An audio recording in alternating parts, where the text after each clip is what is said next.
Eba! Então, hoje eu vou bater um papo reto com a Elisete Malafaia. Essa semana saiu publicada uma matéria, acho que na Folha, e você acha várias outras na internet sobre o mesmo assunto, onde ela fala de sexo e feminismo.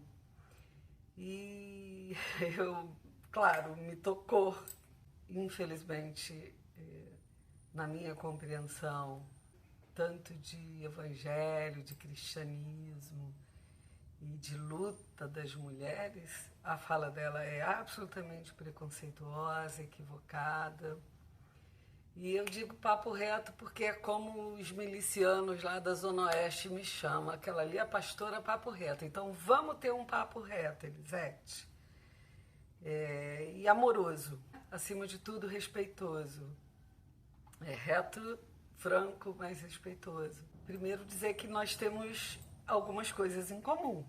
Nós temos a mesma idade, nós somos filhas de pastor, nascidas e criadas numa igreja, eu numa igreja protestante, metodista, você na igreja Assembleia de Deus, evangélica, né?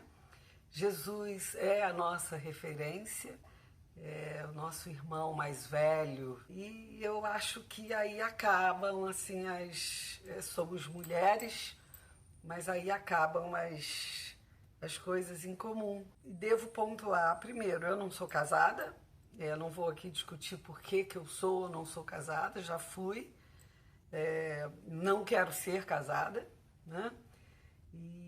E nem tenho sobrenome de marido.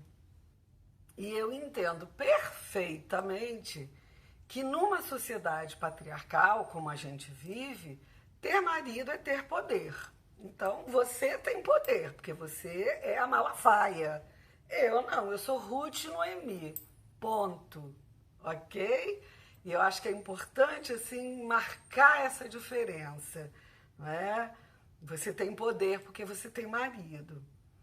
E aí eu quero, então, entrar em algumas coisas que você fala.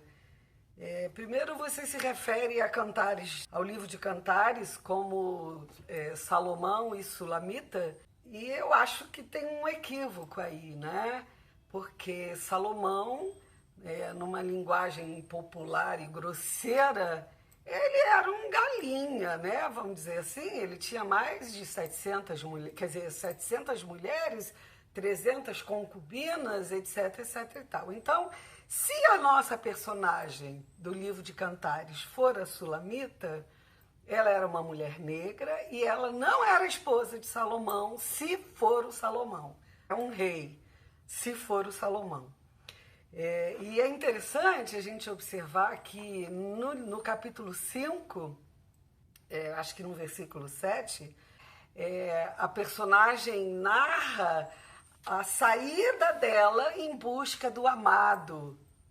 Ué, se ela estava no castelo e ela era esposa do rei, como que ela sai em busca do amado? Não, ela não amava o rei. O rei a usava, mas ela amava o jardineiro, era o cara que cuidava do jardim do rei. Tanto é que ela apanha dos guardas. Lê aí que você vai ver. Cantares 5, 7, se eu não estou enganada. Ela apanha dos guardas porque ela está na rua em busca do amado. Ela sofre violência porque vai em busca do seu amor. Outra coisa, né, com relação a você usar esse livro na sua igreja para as suas mulheres vitoriosas, como você as chama, eu acho maravilhoso. E digo, tomara mesmo, como eu desejo, que as suas mulheres, que as mulheres da sua igreja realmente tenham plenitude na sua vida sexual. Sabe por quê, Elisete? Você e eu sabemos que nessa cultura patriarcal, vou ter que usar essa palavra um monte de vezes, nessa cultura patriarcal, as mulheres não gozam. O corpo das mulheres é objeto de prazer dos homens. Então, tomara mesmo que as mulheres da sua igreja descubram os seus clitóris, que eles são feitos única e exclusivamente para dar prazer. Isso é maravilhoso. Aí vai ter uma revolução, no melhor sentido da palavra. Você fala sobre os casais de Deus. O que é isso? Quem são os casais de Deus? São os maridos e esposas da sua igreja? O que define ser um casal de Deus? Quer dizer que se houver amor entre um casal ateu ou um casal umbandista, eles não são casais de Deus porque eles não são evangélicos? Não gosto disso, acho isso preconceituoso, né? Eu entendo que os casais de Deus são os casais que se amam independentemente da sua religiosidade ou do sexo. Você fala de homossexualismo. Menina, você é uma psicóloga, menina, e como psicóloga você precisa observar as orientações do Conselho Regional ou Nacional de Psicologia, você tem que entender, né, sobre o que diz a Organização Mundial de Saúde, que me parece que desde 1992 já excluiu lá do CID-10, não é? A homossexualidade como doença, não pode mais. Quer você goste, quer não, quer você aceite ou não, a gente precisa respeitar essas pessoas. Eu fico me perguntando se não tem gente, se não tem gay, se não tem lésbica na sua igreja. Não tem lugar para essas pessoas na sua igreja. Elas não cabem na sua igreja. Como é que vocês falam? Vinde a mim, todos vós que estáis cansados e sobrecarregados, que eu vos aliviarei. Os gays e as lésbicas, não, vocês estão de fora. E aí, assim, para quem não está muito afinada, eu também não estou muito afinada, não, com essa discussão, eu confesso que não. Mas a gente precisa entender minimamente, né, quando a gente fala homossexualismo, esse sufixo ismo, ele denota doença, né? Então, alcoolismo, né? Doença, botulismo. Aí, a gente hoje usa a homossexualidade, porque é outra conotação, né? É uma orientação. Então, Elisete, atenta aí. Você está falando igual ao seu marido, cara, igual ao seu marido. Fica atenta ao que o Conselho Regional de Psicologia fala.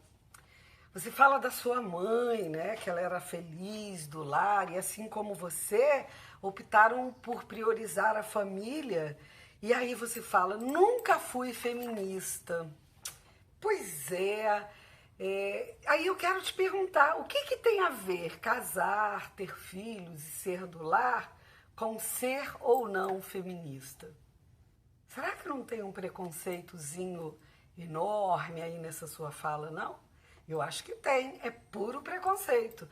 Ou você ainda não entendeu o que é ser feminista e parece que pela sua fala não é falta de entendimento, é preconceito mesmo, ou tem alguma coisa errada aí no seu discurso.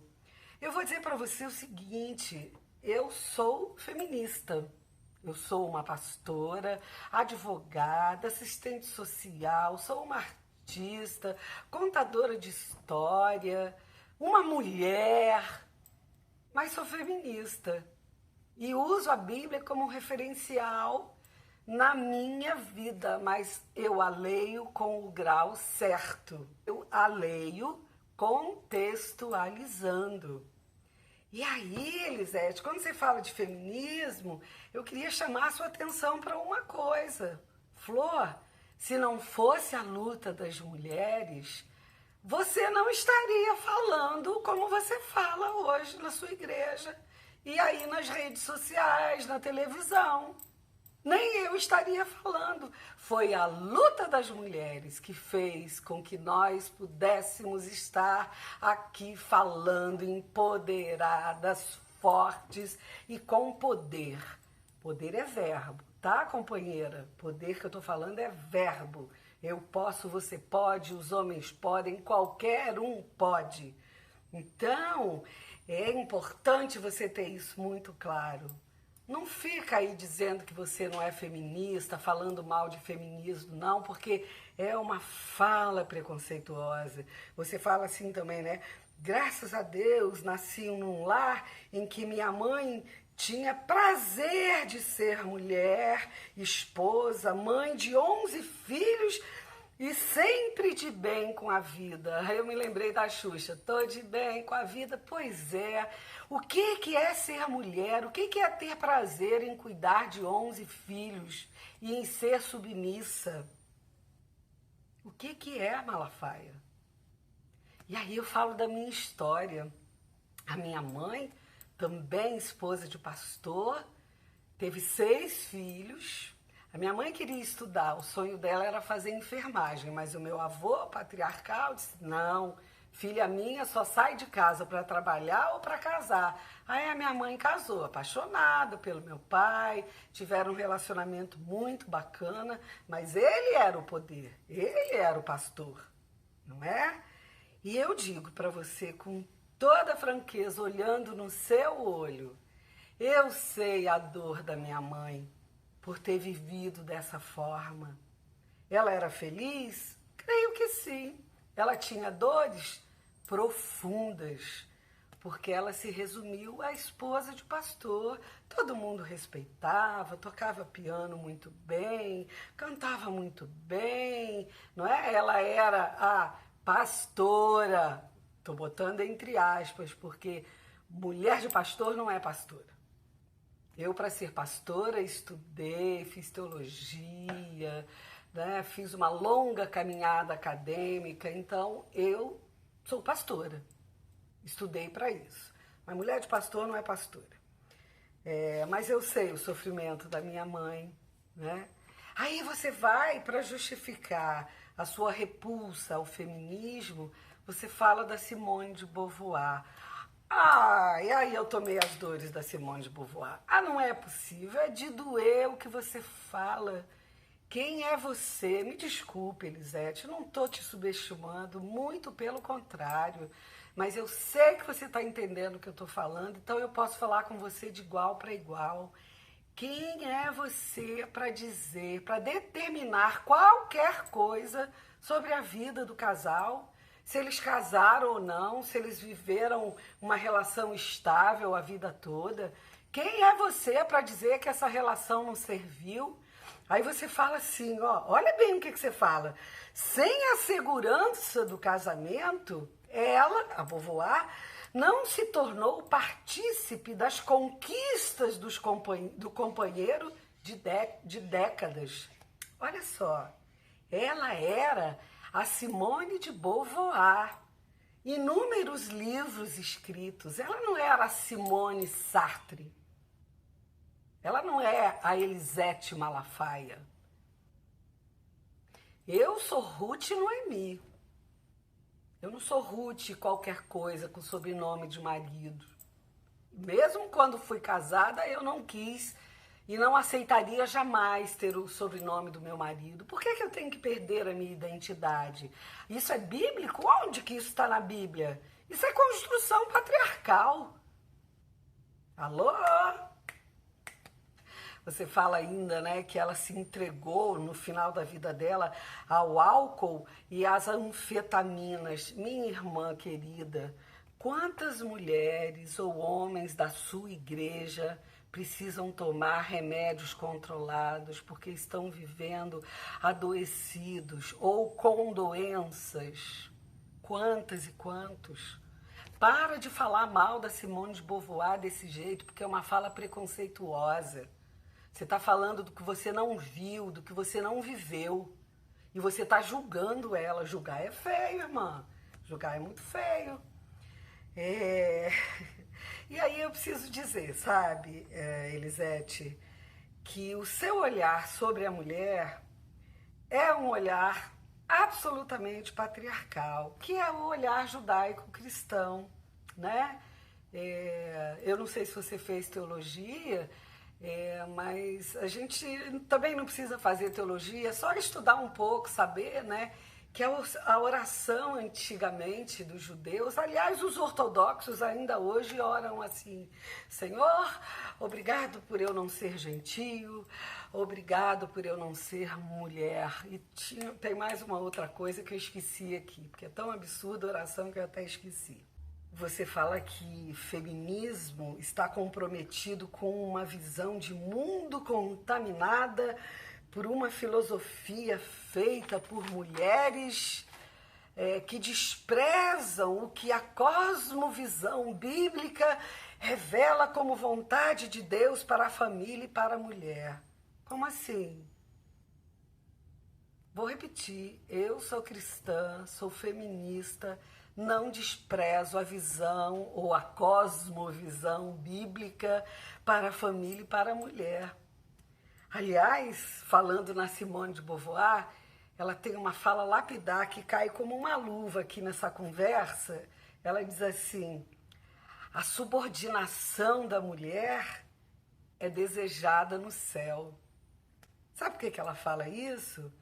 Porque a sua fala, né, a sua leitura da Bíblia é a leitura de uma mulher subordinada, é a leitura de uma mulher que deseja ver na prática essa cosmovisão judaico-cristã. Você percebe isso? Aí você fala de teologia de gênero. Ai, por favor, não. Ideologia de gênero. Gente, ideologia de gênero não existe. Isso é uma invencionice de um padre absolutamente conservador, de ultradireita, que criou essa expressão, e esse governo que está aí, que aliás vocês compactuam, né? Aliás, a sua fala é muito parecida mesmo com a fala da Damares, né? E vocês ficam repetindo isso. Que ideologia de gênero? Meu Deus, gente, alô, estuda aí um pouquinho, né? Aí você fala mais, né, que a ideologia de gênero estimula a guerra contra a autoridade do homem na família. Escuta, na sua igreja não tem mulheres sozinhas que não têm maridos? Como é que essas mulheres são vistas? Quem é a autoridade na casa delas? Que família, Elisete, você está falando? Quantas famílias no Brasil só tem mulheres? Quantas? São milhões de famílias só com mulheres, porque os homens abandonaram as famílias. Quantas crianças vivas que foram abortadas pelos pais aqui no Brasil, só tem o nome da mãe. Para a gente fazer teologia, para a gente pastorear, a gente precisa considerar esses dados alarmantes e dolorosos, Elisete. Viu? E outra coisa, né? Então vamos para a Bíblia, né? O que Jesus fala? Que a gente precisa cumprir a lei.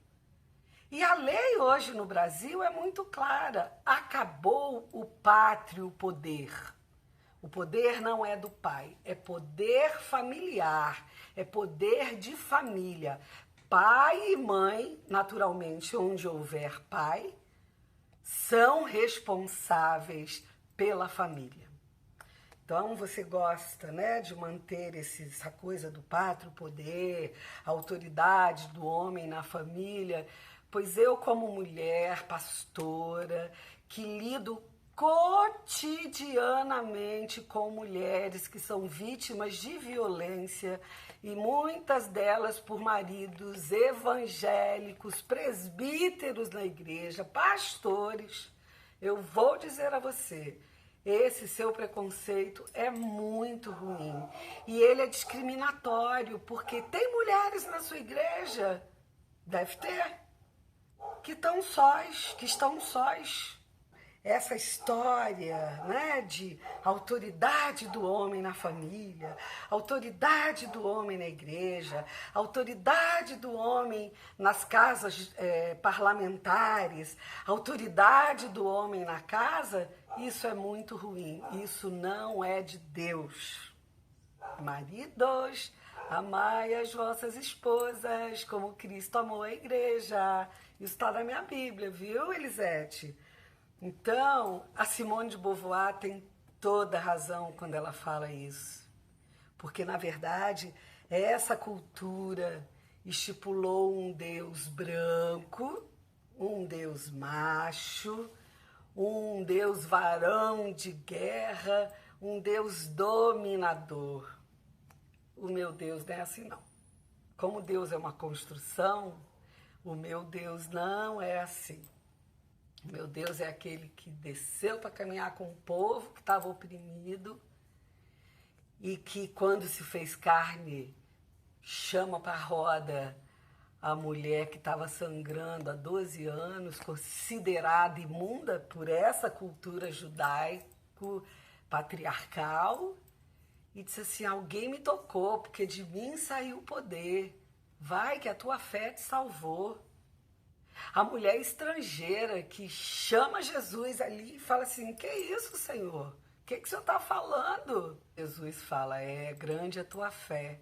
Então, a gente precisa aprender que essa visão patriarcal de que o homem é o cabeça, de que a mulher é submissa e que a mulher tem que se calar, é uma visão que não se compactua mais com esse evangelho vivo, pleno, que precisa ser vivido hoje e socorrer hoje as necessidades do povo que está adoentado. Você fala um negócio que a mulher mansa é extremamente poderosa. Eu acho que você queria dizer que a mulher submissa é extremamente poderosa, né? Não, porque a mulher tem aí uma cultura, né, de que a mulher faz um jogo, e quando ela é submissa, ela consegue o que ela quer. Bom, eu não sei, porque eu nunca fui submissa e nunca precisei de homem me sustentando. Mas se isso é verdade que você fala, né, que a mulher mansa é extremamente poderosa, eu quero te lançar um desafio. Ensina o seu marido a ser menos raivoso. Ele é um homem muito raivoso. Ele vive uma religiosidade, não sei se posso dizer espiritualidade, mas a religiosidade dele é muito tóxica. Ele parece que vai... Que isso? Calma, gente. É muito feio isso. É muito beligerante, é muito desrespeitoso. Isso não combina com Jesus, não, gente. Que isso? E aí, para fechar essa nossa conversa, eu quero te dizer que eu torço mesmo para que as suas mulheres vitoriosas, eu não gosto desse termo, não, né? Eu realmente não gosto, assim. Eu sou uma mulher vitoriosa, o que me faz ser uma mulher vitoriosa?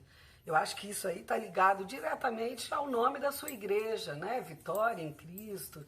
Então, vocês usem essa palavra. Eu não conheço as mulheres da sua igreja, mas acredito que a maioria seja branca, que a maioria seja de classe média, que poucas precisam pegar o trem para ir trabalhar nas casas de família. E se sofrem violência doméstica, ficam caladas. Até porque as igrejas evangélicas fazem isso, né? Que as mulheres se calem, que as mulheres orem, né, por seus maridos, para que Deus mude, e elas continuam sofrendo violência doméstica. Então eu torço mesmo para que as mulheres da sua igreja se livrem da opressão, se livrem do silenciamento, e que tenham o poder. Porque, como eu disse, poder é verbo. Poder não é só substantivo masculino. Poder é verbo. Então eu posso, você pode, todas nós podemos. E a Bíblia foi escrita para manter a ordem judaico-patriarcal. E por isso a gente precisa mudar essa ordem.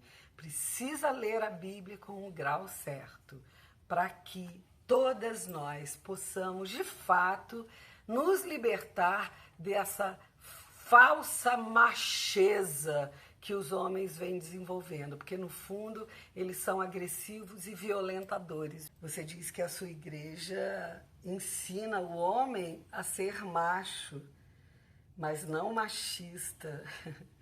Flor, o machismo é fruto desse patriarcado há pelo menos 8.000 anos. Então, os homens são machistas, não é? E isso não é um xingamento, isso é uma constatação histórica. Os homens são machistas. A gente precisa ler a Bíblia com o grau certo, né? Algumas pessoas leem a Bíblia do jeito que está escrita, né? Respeitando uma cultura que nunca foi nossa, a cultura judaica nunca foi nossa, né? Então, eu gosto de ler a Bíblia com um olhar de libertação. E aí, o que eu posso dizer a você é que a sua igreja deve ensinar o homem não a ser macho, mas a ser homem como Jesus foi, porque amava. Porque os homens não têm amado. Inclusive os homens que se dizem cristãos. Eles são dominadores, eles são agressivos, eles são abusadores, claro, existem exceções. Infelizmente, eu tenho que dizer assim, existem exceções, porque a regra é muito punk para nós mulheres. Vide, por exemplo, o governo, esse presidente que presta um desserviço à nação, né, que proclama que mulher é ser, que mulher é objeto sexual. E vocês ficam defendendo isso. Vocês ratificam essa postura defendendo um homem desse. Terrivelmente evangélico? Ah, não. Eu quero ser docemente cristã. Eu quero ser revolucionariamente cristã. Eu quero ser uma cristã insubmissa. Uma cristã que tem coragem de dizer o que eu digo e não de repetir e de ratificar uma prática que está oprimindo há milhares de anos as mulheres. Que Jesus realmente seja a nossa referência. Porque macho, ó, a gente já está por aqui de macho.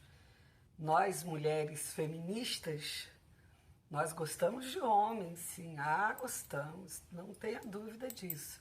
Mas nós gostamos de homens sensíveis. Jesus era um bom modelo, Jesus chorava. A gente gosta de homem que chora, homem que abraça, homem que acolhe, homem que não tem medo de falar das suas fraquezas. A gente gosta assim, de homem assim. Tá, companheira? Eu quero te dar o meu abraço, quero que você aceite a minha fala de forma respeitosa, mas eu não poderia falar de outra forma com você, porque eu vejo a sua fala assim, parece o seu marido falando. Não que eu ouço o seu marido, mas às vezes, né, num vídeo ou outro, eu vejo aquela raivosidade dele assim, e eu tiro logo, mas eu sei que ele odeia a homossexualidade, eu sei que ele odeia as feministas, eu sei que. Mas eu também não quero falar do seu marido, não. Ele é seu marido, dorme na sua cama, você que se entenda com ele, né? Eu quero falar aqui com você, para que você abra o seu olho e quebre o preconceito com relação às mulheres que estão lutando para que você e eu possamos falar como estamos falando agora. Abraço. Fique em paz.